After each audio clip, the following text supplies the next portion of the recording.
Olá, seja muito bem-vindo, muito bem-vinda. A gente vai falar nessa série de vídeos desse mês sobre relacionamentos, sobre o quanto os nossos relacionamentos nos trazem satisfação, podem tornar a nossa vida muito mais significativa, muito mais alegre, ou podem ser uma fonte de muita frustração, de diversos problemas, de muito sofrimento. Meu nome é Juliana Bernardo. Eu sou terapeuta, tanto naturopata quanto terapeuta sistêmica, trabalho também com técnicas de reprogramação mental. E nesses vídeos, especificamente, a gente vai falar sobre o sistema familiar. Antes de começar o assunto do vídeo de hoje, eu peço que você se inscreva no nosso canal, que você compartilhe com seus amigos, que você participe ativamente com a gente, porque o intuito aqui é que a gente consiga compartilhar conhecimento sobre autoconhecimento, sobre empoderamento, para que juntos a gente crie outras possibilidades, para que juntos a gente crie uma nova terra mais consciente. Então hoje eu vou falar sobre as 3 leis sistêmicas ou ordens do amor.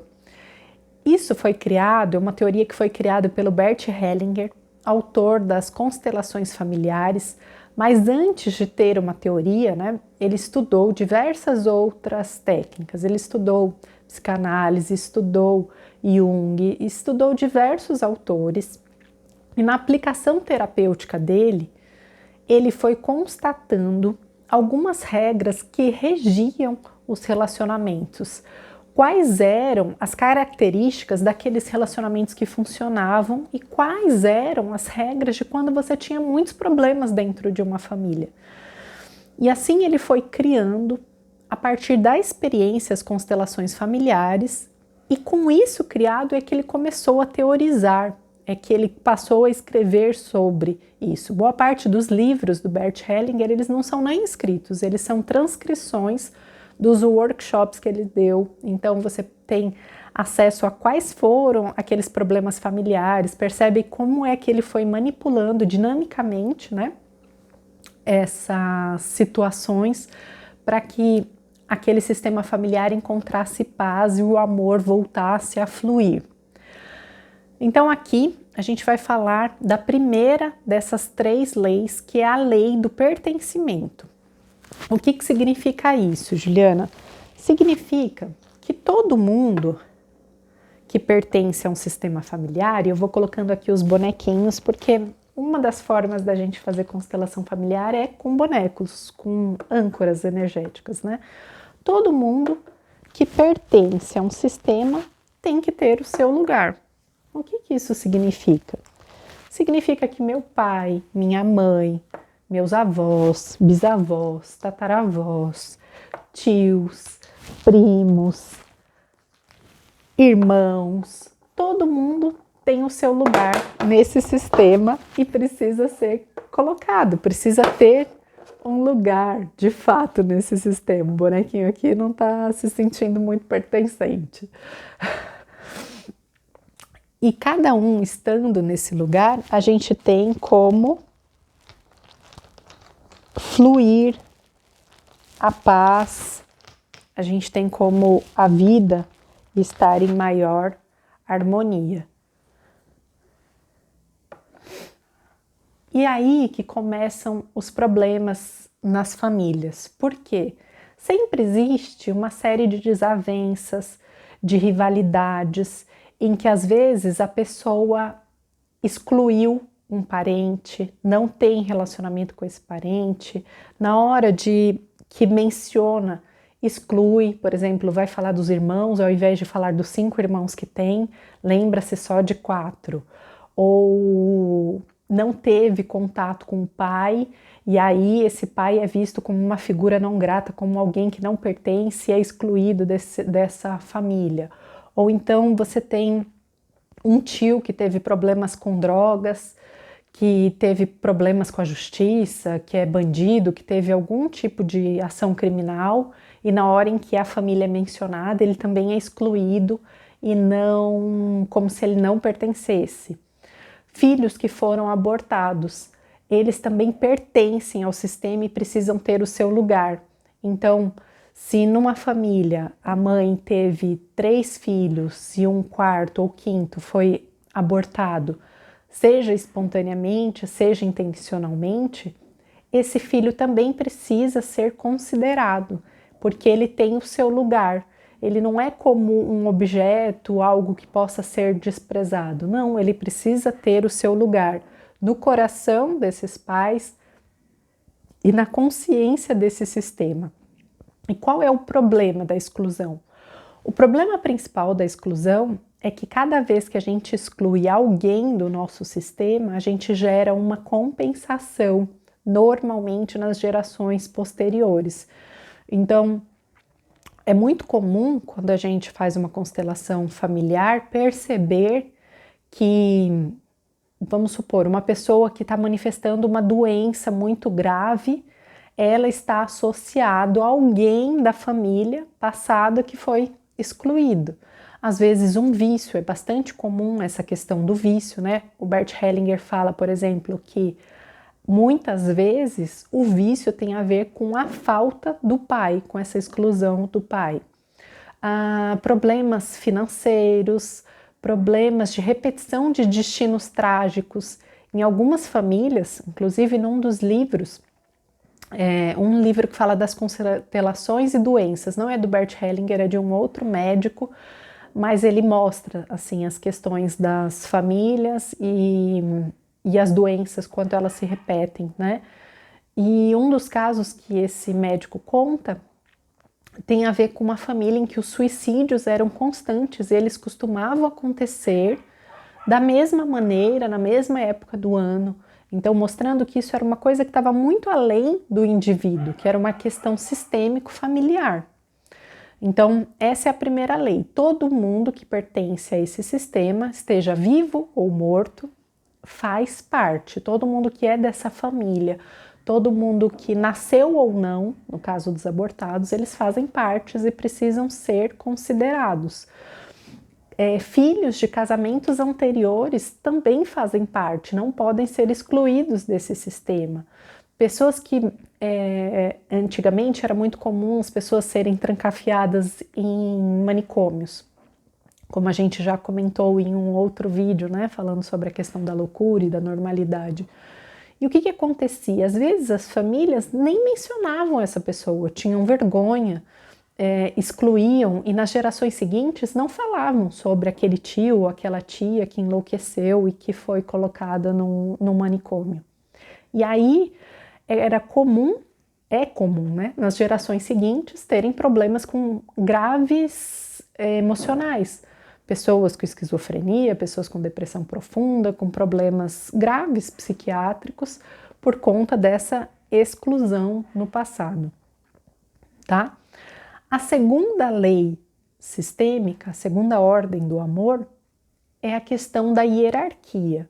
O que significa a hierarquia? A hierarquia significa que quem vem antes precede, ou seja, a gente tem os avós, vou organizar aqui, uma avó, a gente tem os avós, depois a gente tem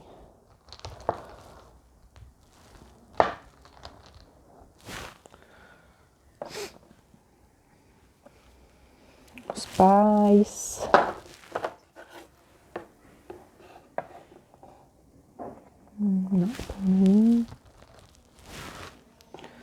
um outro casal de avós,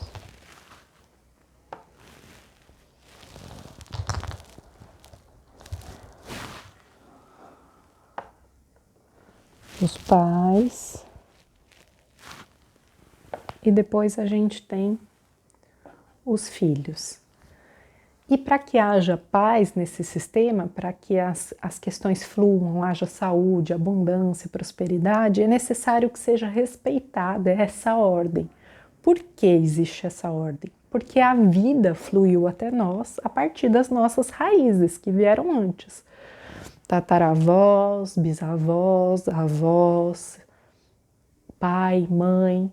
até chegar nós, e toda uma fileira de homens e mulheres que vieram antes de nós. E quando a gente não respeita essa hierarquia, a gente começa a criar problemas. Uma das formas mais usuais de desrespeitar a hierarquia é quando a gente se acha maior do que os nossos pais. Como isso se apresenta assim com mais frequência? Normalmente, quando a gente julga os nossos pais, quando a gente acha que a gente sabe mais do que eles, quando a gente quer dizer como eles deveriam ser, como eles deveriam se comportar, quando a gente acha que eles são errados de serem da maneira como são. Isso é muito frequente, porque faz parte de uma determinada época do desenvolvimento da nossa identidade mesmo, questionar esses pais para poder se afastar e ir para o mundo. Mas o que acontece é que normalmente a gente tem uma série de problemas já na primeira infância. Como seria o mundo ideal? O mundo ideal é que essa criança ela nasce e ela tem uma fusão emocional com a mãe e é nutrida por essa mãe, recebendo afeto, carinho, para que ela possa se desenvolver, fazer a passagem para a esfera do pai. O pai é o primeiro outro, né? Essa relação com o pai que vai nutrir a maneira como eu me relaciono na escola, depois no trabalho, depois nas minhas relações afetivas. Então, essa nutrição da mãe, depois a passagem para o pai, depois a saída para o mundo. O que acontece é que a maior parte de nós foi profundamente ferido na infância. Então, essa mãe muitas vezes não foi capaz de exercer essa maternidade no sentido de nutrir essa criança de afeto. Esse pai muitas vezes não teve o lugar que deveria ter. E essa criança, ela se sente excluída, não excluída, mas ela não se sente nutrida e de alguma maneira ela tenta retornar, ela tenta nutrir essa mãe e quando ela tenta nutrir essa mãe, ela inverteu essa hierarquia. Quando ela inverte essa hierarquia, ela se coloca como maior. E aí tem alguns sintomas, por exemplo, essa criança tentando o tempo inteiro resolver os problemas desses pais. E isso vai fazendo com que essa criança ela não consiga ir para o mundo, porque ela está nesse emaranhado da família de origem, e emocionalmente ela vai sentindo que ela é maior do que esses pais. Não recebendo aquilo que ela deveria receber para ir para o mundo, além de ficar presa nesse sistema de origem, isso vai pesando para essa criança, que quando cresce se sente exausta, muitas vezes em depressão, não consegue se relacionar nos relacionamentos afetivos com outros homens ou com outras mulheres, porque está vinculado a essa imagem anterior do pai e da mãe, que são vistos como menores, que ela precisa cuidar, e se ela precisa cuidar, ela não pode ir para o relacionamento no futuro, né? Às vezes, por exemplo, essa inversão da ordem acontece já na família atual. Então, num casal não existe hierarquia, os dois deveriam ser do mesmo tamanho. Mas é muito comum também que a mulher se coloque como maior do que o homem, porque é ela que quer ditar as regras, na família tem que ser do jeito dela, os filhos têm que ser criados do jeito dela. E aí o que acontece? Se ela é maior do que esse homem, né, se a hierarquia, nesse caso, não está sendo respeitada com a questão da igualdade, ela está se colocando no lugar da mãe. Se ela é a mãe, esse relacionamento não tem como dar certo, no sentido de ser um relacionamento afetivo, de um casal amoroso, no sentido da vida sexual funcionar, porque afinal de contas, quem é que quer ter relações sexuais com a própria mãe? Então veja o quanto diz respeito dessa hierarquia, seja todos no mesmo nível, como num casal, seja na questão do respeito à hierarquia das gerações passadas, pode gerar problemas, né? E o que acontece? Muitas vezes nós não respeitamos essa hierarquia e julgamos pai e mãe por não termos recebido aquilo que a gente acha que deveria ser. E o Bert Hellinger, né, ele coloca que os pai e mãe, a única coisa que eles têm para nos dar, a princípio, é a vida. O restante é como se fosse um presente, um bônus, que a gente pode ser grato, mas que não é a obrigação sistêmica, energética, né? E a gente muitas vezes tem todas essas expectativas como humanos, né? E aí a gente acaba invertendo essa ordem, se colocando como maiores e não sendo nutridos, a gente se sente sem forças para ir para o mundo. Muitas vezes a gente inverte essa ordem com os nossos filhos, por exemplo. É muito comum, quando a gente faz uma constelação com representantes, a mãe ou o pai estarem na mesma linha que os filhos.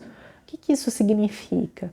Que ele ou ela estão se colocando ali também como uma criança, se colocando como amigos só dos filhos, e não colocando disciplina, colocando as ordens daquilo que tem que ser colocado numa casa, porque a criança ela não nasce aprendendo como ela tem que se comportar, isso é ensinado dentro da família.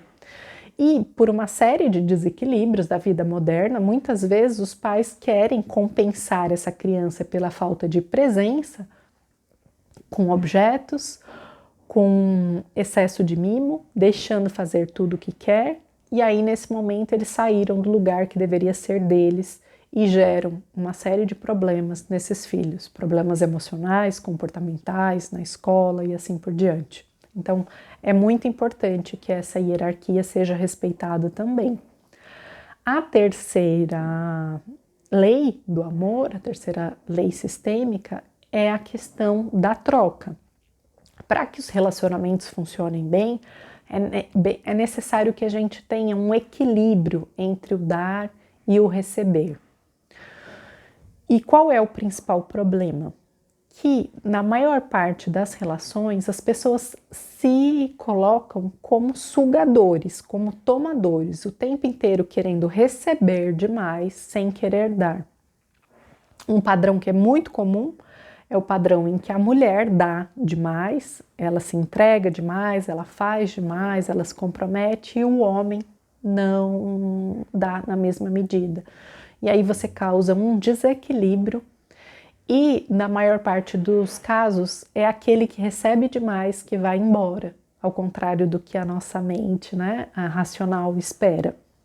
Então, é importante que haja esse equilíbrio entre o dar e o receber. E aqui eu não estou falando de uma coisa egoísta, assim, eu te dei um presente, você tem que me dar.